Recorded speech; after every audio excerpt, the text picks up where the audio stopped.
October 2025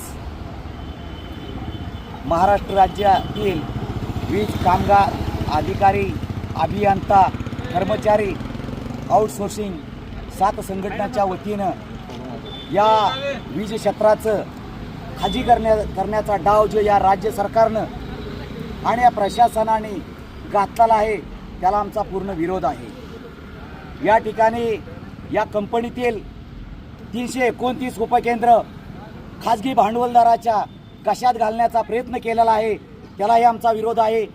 या वीज कामगार अधिकारी अभियंत्यांनी घामातून कष्टातून जनतेच्या मालकीचं असणारं हे वीज क्षेत्र हे जनतेच्या मालकीच्या ताब्यात राहिलं पाहिजे यासाठी घाम गाळलेला आहे, वेळप्रसंगी बलिदान दिलेलं आहे। आणि हे जे उपकेंद्र आहे उभा केलेले आहेत हे जर खाजगी भांडवलदाराच्या कशात घालण्याचा आम्ही कधीही खपून घेणार नाही।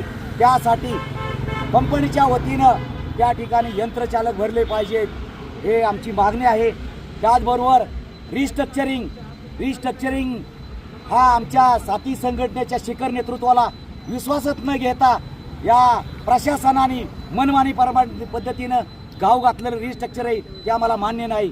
या ठिकाणी आउटसोर्सिंग कर्मचाऱ्याची जी काही पदं कमी होणार आहेत, आमच्या अभियंता बंधूची पदं कमी होणार आहेत, त्याचबरोबर बिलिंगमधली असेल, HR मधली असेल, जनमित्र असतील यांची पदं कमी होणार आहेत। आणि जर कमी पदं झाली तर येणाऱ्या काळात या राज्यातील वीज ग्राहक असतील, यंत्रमागदार असतील, इंडस्ट्रियल असेल, कमर्शियल ग्राहक असतील, शेतकरी बंधू असतील यांना वीज देण्यासाठी हे राज्य सरकार आणि प्रशासन असमर्थ ठरल।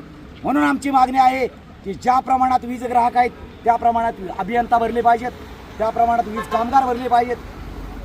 त्याचबरोबर या ठिकाणी 42,000 जे आउटसोर्सिंग कर्मचारी काम करत आहेत त्या कर्मचाऱ्यांचा प्रश्न आहे, गेले 15-20 वर्ष काम करतात त्यांना कामावर कायमचं घेतलं पाहिजे।